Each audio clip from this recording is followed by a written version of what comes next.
안녕하세요, 여러분. 와일드 로브 북클럽 두 번째 시간입니다. 지난주에 첫 번째 북클럽 영상 올려드렸는데, 진도를 다 나가신 분이 너무 많아가지고 깜짝 놀랐어요. 와, 정말 다 박수를 보내드리고 싶습니다.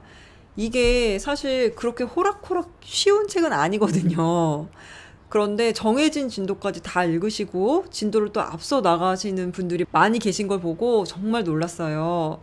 여러분, 끝까지 우리 완벽이 아니라 완독의 기쁨을 위해서 끝까지 읽어봅시다.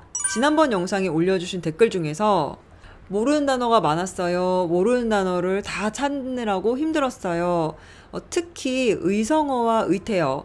동물이니까 동물의 목소리들, 동물의 움직임, 이런 거를 말하는 단어들이 많이 어려웠어요. 이런 댓글을 올려주셨어요.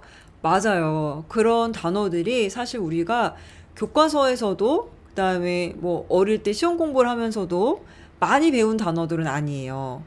입장을 바꿔놓고 외국인들이 꽥꽥, 꾹꾹, 샤락샤락 막 이런 단어들을 다 알지는 못할 거예요. 그 느낌은 우리만 아는 거잖아요. 그래서 이 단어들을 다 모른다고 해도 너무 속상해하거나 단어를 몰라서 너무 답답해 이렇게 생각 안 하셔도 될 것 같고요. 너무 답답하고 궁금한 건 찾아가면서 읽으셔도 됩니다. 다만 이 한 권을 읽고 여기 나오는 단어를 다 외워버리겠다. 이거는 저는 추천하진 않아요. 이 책에서는 한 요만큼, 또 다음 책에서 요만큼. 그래서 한 50권 정도를 읽었을 때 자주 나오는 단어는 이 단어는 낯이 익다. 대강의 의미를 알겠다. 그냥 요 정도만. 그 정도 목표만 세우시고 차근차근 읽어 나가시는 거 추천해 드릴게요. 자, 이번 두 번째 진도는 어디까지였냐면 99페이지 챕터로는 34챕터까지였죠. 더 마더라는 챕터였는데요. 아니, 로봇이 엄마가 된다니? 정말 상상도 못할 일들이 펼쳐졌죠. 자, 새벽에 동물들이 모여서 서로서로 잡아먹지 않고 얘기만 나누는 새벽에 이런 전쟁을 잠깐 멈추고 이야기하는 평화로운 시간이 있습니다. 그 시간을 돈 트루스라고 해요. 근데 그 시간에 동물들이 모여가지고 하나 이상한 걸 봤어. 이 로즈가 이렇게 견장을 하고 숨어 있는 거를 눈치챈 동물들이 있는 거죠. 그런데 동물들이 이 로즈가 아무리 동물의 말을 배웠다고 해도 선뜻 이 섬의 일원으로 받아들여주지 않아요. 그래서 로즈는 열심히 친구를 만들고 싶고 노력하고 싶은데 잘 안 돼요. 그런데 이 로즈에게 어떤 사건이 생깁니다. 절벽에 이렇게 매달려 있다가 비가 막 와가지고 미끄러진 거예요. 그래서 나무에서 툭 떨어졌는데 로즈랑 같이 거위의 집이 떨어졌죠. 그래서 거위도 죽어버리고 거기 있던 알도 깨져버렸어요. 그런데 구사일생으로 하나의 거위 알이 살아남게 돼요. 그리고 그 거위 알 속에서 짹짹짹짹 소리가 들려요. 그래서 로즈가 이것마저도 놔두고 돌아서면 다 죽는 거잖아요. 자기의 실수 때문에 이런 사건이 벌어졌는데 이것까지 죽이면 안 되겠다 해서 여기다가 이 둥지를 지어가지고 알을 이렇게 들고 돌아다니죠. 그러면서 이 알이 깨어나게 되고 로즈가 이 새끼 거위를 어떻게 키워야 될지 모르니까 동물들한테 물어봐 가면서 그래서 이 새끼 거위로 인해서 동물들과 조금씩 교류가 늘어나는 그런 대목이었어요. 이번에 읽은 내용 중에서 제가 여러분이랑 나누고 싶은 얘기 중에 하나가 뭐냐면 바로 책임을 지는 부분이에요. 사람이 살면서 어떤 사건이 있을 수도 있고 실수를 할 수도 있죠.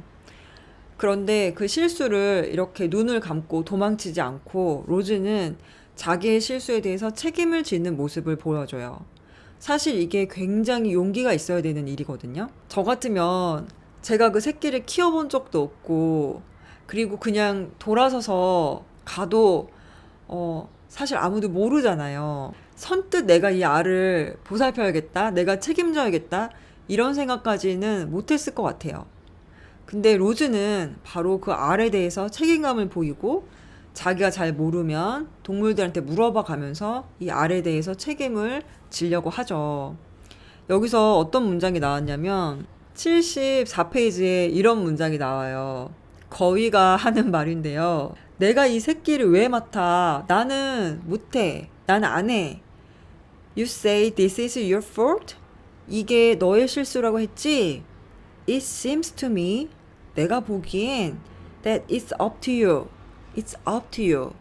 이건 너한테 달린 것 같아. To make things right.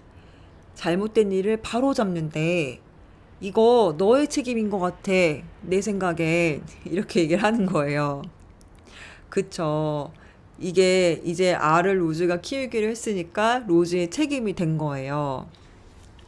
이렇게 책임진다는 것, 아주 작은 일부터 큰 일까지 내가 실수는 이미 벌어진 일이고 어떤 사건은 이미 벌어진 일이지만 내가 그거에 대해서 책임지는 마음, 이것도 굉장한 용기가 필요한 일인 것 같고 저는 이 대목에서 로즈에게 크게 배웠습니다. 두 번째로 여러분과 나누고 싶은 이야기는 도움을 청하는 부분이에요. 사실 저는 누구에게 도와달라는 얘기를 잘 못하는 성격이에요. 남의 신세 지는 것도 별로 안 좋아하고 폐를 끼치는 것도 별로 안 좋아해서 그냥 어떤 일이 있을 때 저 혼자서 막 이렇게 끙끙대다가 그게 곪고 정말 큰 일이 될 정도로 일이 아주 커진 다음에서야 이제 주변 사람이 알아채게 되는 그렇게 큰 일이 있었어? 왜 말 안 했어? 약간 이렇게 된 스타일이에요. 근데요, 여러분, 정말로 도움을 청하면 주변에서 돕고자 하는 사람들이 있거든요. 예, 있더라고요. 지금 로즈도 한 번도 자기가 새끼를 키워본 적이 없잖아요. 그러니까 찾아다니면서 물어보잖아요. 이거 뭘 먹여야 돼? 어디서 재워야 돼? 물어보고 도움을 요청하잖아요. 저는 이것도 굉장히 용기 있는 행동인 것 같아요. 저는 잘 못하는 행동이어서 로즈의 이런 모습을 보고 나도 저렇게 해야겠다 이런 생각이 들었거든요. 혹시 여러분은 주변에 도움을 잘 청하는 편이신가요? 아니면 혼자 이건 나 혼자 해야 돼, 내가 해내야 돼 이렇게 끙끙 앓는 스타일이신가요? 만약에 저처럼 주변에 잘 도움을 청하지 못한 스타일이시라면 이 로즈의 행동에서 살짝만 우리 본받아 봅시다.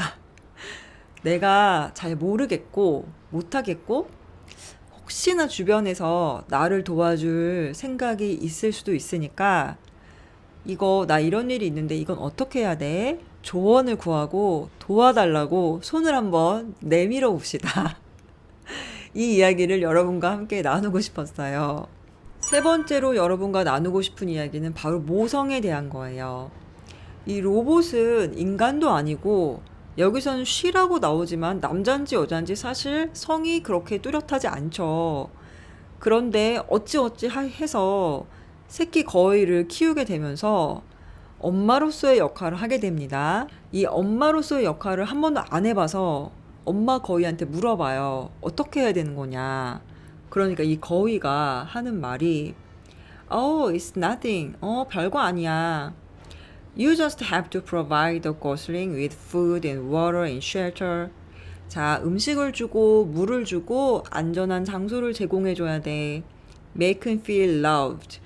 그리고 그 거위가 사랑받는 느낌이 들게 해줘. But don't pamper him too much. 근데 너무 오냐오냐 키우지는 마. Keep him away from danger. 위험에서는 조금 이렇게 떨어뜨려 줘야 돼. 멀리 해줘야 돼. And make sure he learn to walk and talk and swim and fly. 그리고 가르쳐 줘야 돼. 걷는 거, 말하는 거, 수영하는 거, 나는 거. And get along with others. 다른 사람이랑 어울리는 거. And look after himself. 스스로를 돌보는 거.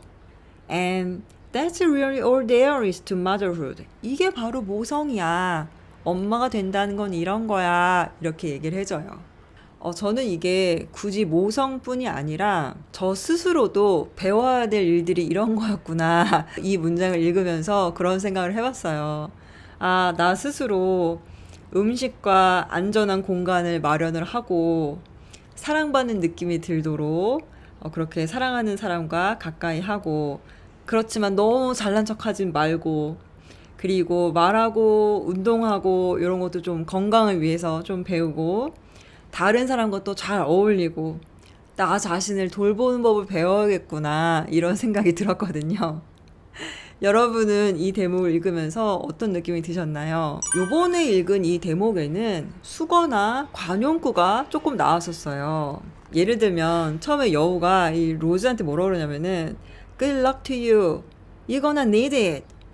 행운을 빌게. 너 행운이 좀 필요한 것 같아. 이렇게 약간 약 올리듯이 얘기하고 그냥 가버리거든요.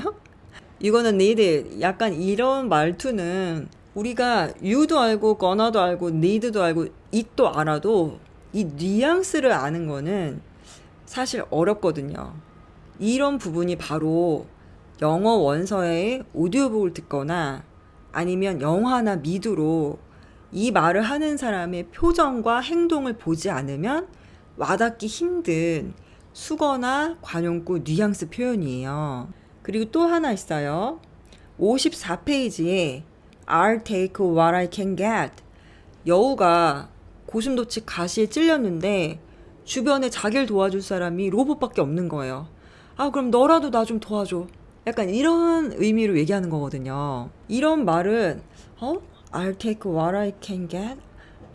모르는 단어는 하나도 없는데 도대체 이게 무슨 뜻이지? 이렇게 잘 와닿지 않는 문장일 수가 있습니다. 이거는 저의 경험으로는 단어를 막 외운다고 알 수 있었던 건 아니고요. 저는 영어 원서를 많이 읽고 오디오북도 많이 듣고 특히 미드나 영화를 많이 보면서 이런 수거나 관용구나 뉘앙스 표현들을 많이 알 수 있었어요. 그래서 우리가 북클럽도 지금 하고 있지만 시간 여력이 되신다면 미드도 조금 보시고 영화도 그냥 듣기가 어려우시면 영어 자막을 틀어놓고 꾸준히 보시는 거를 권해드리고 싶어요. 우리가 영어 원서를 한글 번역이 아니라 영어 원서를 그대로 읽어야 되는 이유 중에 하나가 바로 이름들 때문이에요. 이런 고유명사의 맛을 제대로 알려면 영어 그대로 받아들여야지 재밌거든요. 여기 나오는 아기 거위가요. 브라이트 빌이잖아요. 근데 빌이 우리가 아는 그 빌 맞아요. 빌 주세요 이렇게 하잖아요. 청구서, 영수증 그런 거 말할 때 빌 맞는데 그 빌이라는 말에 이 새의 불이라는 뜻이 있대요. 그래서 불이가 다른 애들보다 좀 밝은 것 같아. 좀 반짝여. bright 빌. 그래서 밝은 불이 좀 반짝이는 불이 그런 의미의 이름이에요.